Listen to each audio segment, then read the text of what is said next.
नमस्कार दोस्तों, कैसे हैं आप लोग? तो आज अपन देखने जा रहे हैं 9 मई की सुजस बुलेटिन को।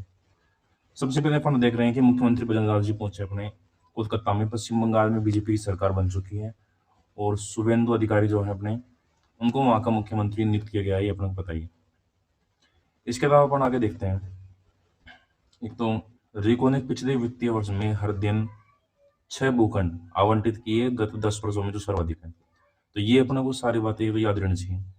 सबसे पहले तो एक तो पिछले 10 वर्षों का आकलन किया जाए तो ये याद रखना है, क्योंकि आरपीएस जिस हिसाब से चल रहे हैं, तो बिल्कुल अपन को याद रखना है कि वित्त वर्ष 2025-26 में रिको द्वारा, वित्त वर्ष 2025-26 का मतलब क्या है कि 31 मार्च 2026 को ये वित्त वर्ष खत्म हो चुका है और 1 अप्रैल 2025 से शुरू हुआ था। तो वित्त वर्ष 2025 में एक दिन में औसतन कितने भूखंड आवंटित किए गए हैं? 6 भूखंड। ये याद रखना है अपने को।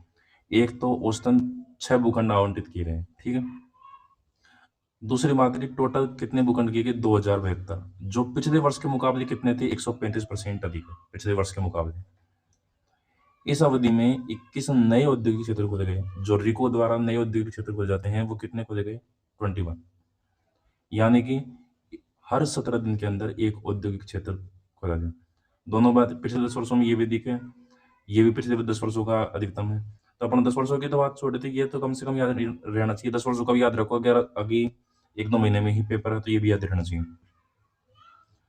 तो इस 2025-26 के लिए निवेश के लिए कितने औद्योगिक 10,440 एकड़ भूमि का अधिग्रहण किया गया, जो 10 वर्षों में अधिक है। तो 10 वर्षों के अधिक वाली दोनों तीनों चीजें ये तो याद रखनी ही रखनी है। सबसे पहले तो कितनी भूमि? 10,440 एकड़।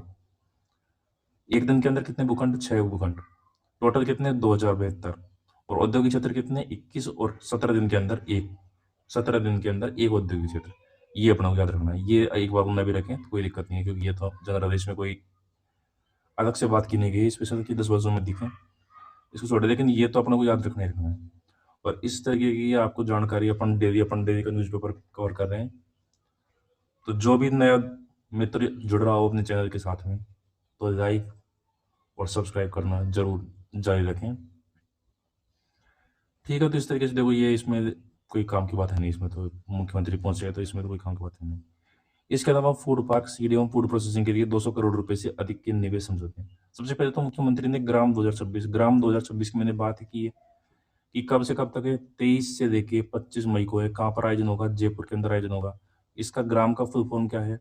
तो ग्राम की फुल फॉर्म है ग्लोबल राजस्थान एग्रीटेक, एग्रीकल्चर का एग्री, टेक्नोलॉजी का टेक, एग्रीटेक और मीट, एग्रीटेक और मीट, ये है अपना। इसके प्रचार के भी अलग अलग जगह पे जा रहे हैं। तो इसी दौरान हैदराबाद में गए थे। हैदराबाद से अपन को याद आना चाहिए कि हैदराबाद यूनिवर्सिटी के साथ में ही अपना जो 5 भाषाओं के लिए जो समझौता किया था वो हैदराबाद यूनिवर्सिटी से किया है। वो अपन क्वेश्चन में भी कर चुके हैं, जो 5-5 के अपन कर रहे हैं उसमें। इसके अलावा ये अपन कई बार देख चुके हैं कि 2027 तक किसानों को दिन में बिजली दी जाएगी और वर्तमान में 24 जिलों में दिन में बिजली दी जा रही है, ये अपन को पता है। इसके अलावा 65,000 से अधिक सौर पंप संयंत्र स्थापित किए गए हैं और 1,000 करोड़ रुपए से अधिक का अनुदान दिया गया है, ये अपन को याद रखना है। कम से कम 65,000 करोड़ का तो याद रखें, इसको भी याद रखें। 1,000 करोड़ रुपए से अधिक का अनुदान दिया गया है। लेकिन ये नहीं भी रहे तो ये अपन को 100% याद रहना, 65,000 से अधिक सौर संयंत्र लगाए। इसके अलावा प्रधानमंत्री किसान सम्मान निधि योजना के तहत 6,000 रुपए अपन को दी जाती है केंद्र सरकार की तरफ से। और अपनी राजस्थान की सरकार है, 6,000 रुपए में 3,000 रुपए खुद की जेब से देके टोटल अपने को 9,000 रुपए देती है। तो किसान सम्मान निधि के अंदर कितने रुपए दिए जाते हैं अपने को? 9,000। और इसको 12,000 रुपए तक करने का अपना टारगेट है। ये अपन कई बार बात कर चुके हैं। 23 से लेकर 25 मई तक ग्लोबल राजस्थान एग्रीटेक मीट का आयोजन होगा जयपुर के अंदर। इसके अलावा हम वहां पर गए तो वहां पर उनकी बढ़ाई की राजस्थान के लिए प्रेरणादायी कौन सा मॉडल? लेब टू लैंड, कि लेब में जो काम हो वो जमीन पर उतरना चाहिए। तो अगर पूछ ले कि लेब टू लैंड मॉडल कहाँ का है, तो ये हैदराबाद का है। ये अपने को पता होना चाहिए।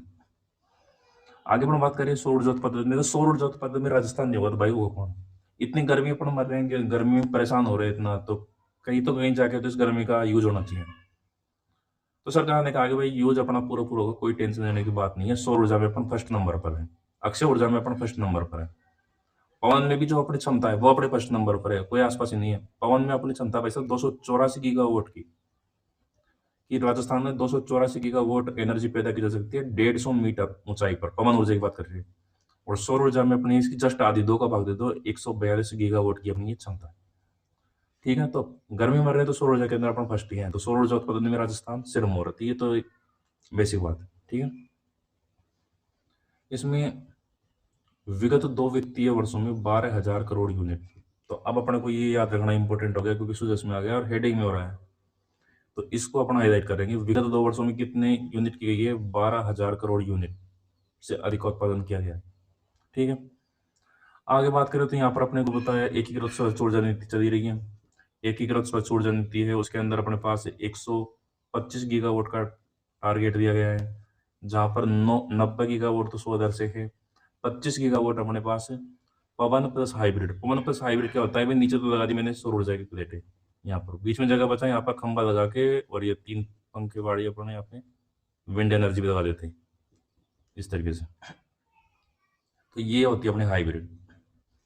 तो अपने पास योजना चल रही है। इसके बाद राजस्थान ने 4027 मेगावाट स्थापित किया है। 4027 कुसुम योजना के अंदर।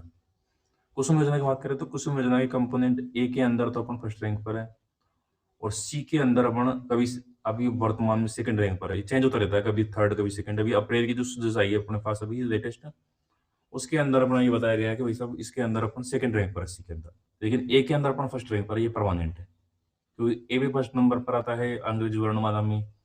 तो ए में अपन कुसुम योजना के कंपोनेंट ए के अंदर अपन फर्स्ट रैंक है, क्योंकि टोटल मिलाकर इसका टारगेट वैसे 34,800 मेगावाट का। इसमें से राजस्थान ने अकेले नहीं जिम्मेदारी कितनी की दी? शुरुआत में तो टारगेट लिया था अपने यहाँ पर 3700 का, 3000 का लिया था शुरुआत में, तो 3000 का। उसके बाद में फर्स्ट चरण के अंदर 525 कुछ दिए, सेकंड चरण दिया तो उसमें शुरुआत में 375 थी, फिर प्लस में 1000 और कर दिया। और अभी थर्ड जो चरण चल रहा है उसके अंदर अकेले थर्ड चरण के अंदर 3700 मेगावाट का टारगेट दिया था। टोटल मिला के लगभग 5250 का तो अकेला राजस्थान कर रहा है, जबकि पूरा भारत का टारगेट कितना है? 34,800। तो इस तरीके से देखो अपन इसमें आगे, अपने से आगे, क्योंकि अपने पास जगह खूब है, बंजर भूमि खूब है, कोई टेंशन नहीं है। उसके अलावा गर्मी खूब है, धूप खूब निकलती है। तो इसे राजस्थान क्या कहते हैं? Solar capital of India. Rajasthan क्या कहते हैं? सोलर कैपिटल ऑफ इंडिया के नाम से किसे जाना जाता है? राजस्थान को। ठीक है, 6,912 से अधिक यूनिट का आंकड़ा पार कर चुका है इसके अंदर, सोलर एनर्जी के अंदर, गैर पारंपरिक ऊर्जा के अंदर। गैर पारंपरिक ऊर्जा के अंदर, पारंपरिक ऊर्जा अपने चल रही है जो कोयले से, उनके अंदर, तो उनके अंदर 2024-25 में कितना था? 5,000।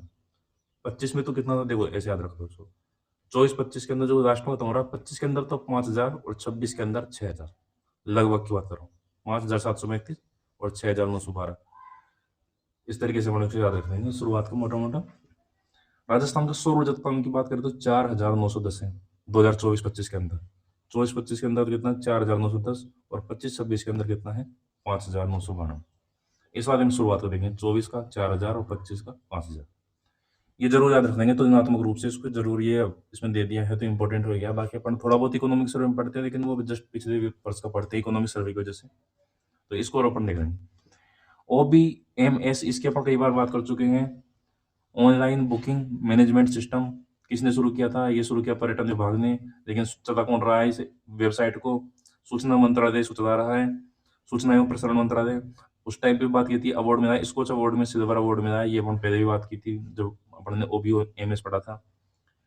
इसके अलावा गंगा नहर के शिवपुर हेड में पहली बार पानी कब आया? 26 अक्टूबर 1927 में। ये मैंने बताया था कि इससे याद कर देंगे 25, 26, 26 प्लस 1 बराबर 27 ही, तो एक की जगह आ जाएंगे 0, तो 26 अक्टूबर 1927। ये तो अपने कब हुआ था? इसका उद्घाटन हुआ था, और शिलान्यास कब हुआ था? 1925 के अंदर। ये अपन ने कई बार होती 5 दिसंबर, इसके अंदर भी 5 दिसंबर 1925 को तो फीता काटा था, और शुरुआत कब हुई था? 26 अक्टूबर 1927 को। तो ऐसे याद रखेंगे 25, 26 प्लस 1 बराबर 27। इस तरीके से याद रखेंगे तो कुछ याद रहने का चांस थोड़ा सा बढ़ जाता है। माय वाउचर योजना है, ये अपन कई बार बात कर चुके हैं। 2 वाउचर मिलते हैं अपन निःशुल्क सोनोग्राफी से देखें तो ये अपन नॉर्मली करते रहते हैं। चंदन वन की अपन बात करें तो चंदन वन 3 चीजों के अंदर है, ये अपन ने बात की थी। नीचे एक तो सिरोही है, एक उदयपुर है, इसके अलावा एक बांसवाड़ा है। बांसवाड़ा मैंने बताया था कि बांसवाड़ा राजस्थान के नीचे तली के अंदर है, तो इसको तली से याद रख देंगे। तो ये नाम था अपना झातलिया, झातलिया नाम था। इसके अलावा सिरोही है, मैंने कहा था सिरोही सबको जाने की इच्छा होती है, क्योंकि सिरोही हिल स्टेशन है, तो सिरोही अपना जाने का मन करता है, तो जनापुर था। और उदयपुर के अंदर क्या था अपने पास? उदयपुर के अंदर था बाकी। इन 3 जगह पर अपने चंदन वन लगाए जाएंगे। 3 जिलों के अंदर जगह भी मैंने बता दी है। अगर जगह का मैच करा दे तो वो भी अपन को ध्यान रखना है। पंचगौर योजना में कोटा के अंदर कुश्ती, कैसे कोटा कैसे कुश्ती, ये अपने को ध्यान रखना है। तो इस तरीके से अपन ने 9 तारीख की संपूर्ण सिलेबस को कंप्लीट किया। तो अगर आपको ये पसंद आ रहा हो, अच्छा लग रहा हो, तो कृपया करके चैनल को सब्सक्राइब करके जाएं और लाइक करें। बहुत बहुत धन्यवाद। मिलते हैं अपन आगे 10 मई के साथ।